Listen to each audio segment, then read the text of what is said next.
what I was really moved by was the fact that Ove, not Otto, had his life altered by the crazy neighbors that moved next door that were very different from him, but still wanted the same things out of life that a man from Sweden does, even if they're come from the problem places in the Middle East.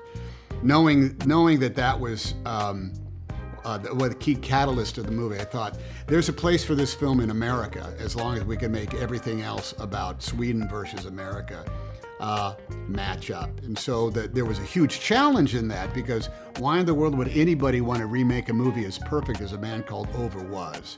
But this is more like a dimensionally changed. We bring it over so many degrees this way, and we end up talking about a completely different culture. At the same time, we're talking about the universal struggle of loneliness, and that goes back for all times, through all cultures. No, I did not, and in fact, I corresponded with the actor who played Ove. I viewed his interpretation of what Ove was going through the same way I would have if I'd been playing Hamlet. I would have looked at somebody else's performance as Hamlet. His part of what with the great sensibility that goes to that he was part of whatever the structure, the social structure that is in Sweden.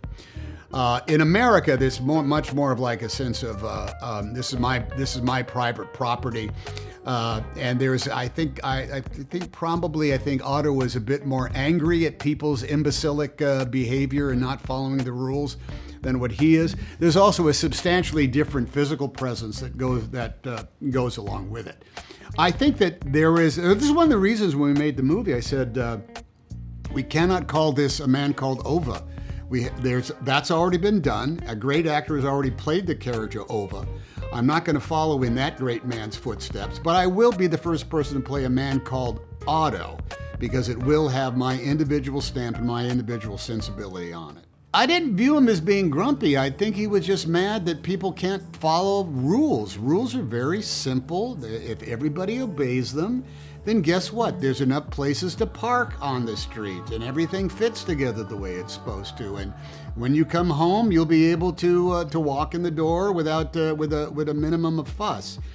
I think that he does say what he means, and he means what he says, and on occasion his body language and the scowl on his face might be taken to mean to be in an angry way. But what he's just trying to do is enforce the rules, and enforcing the rules is for the common good. Liking him and respecting him are two different things. I had great affection for Otto when it all comes down, because he's smart enough to change. He's smart enough to experience the inspiration that comes along from being exposed to somebody new, like these crazy neighbors that move across the street. And he also is a man of principles. I don't think he ever compromises what he truly believes in. He never gives up he has no reason to believe in the future at the beginning of the movie, but at the end of it, he's got nothing but faith in the future, even for those who are going to live beyond him. So I have great respect and even more affection for the man.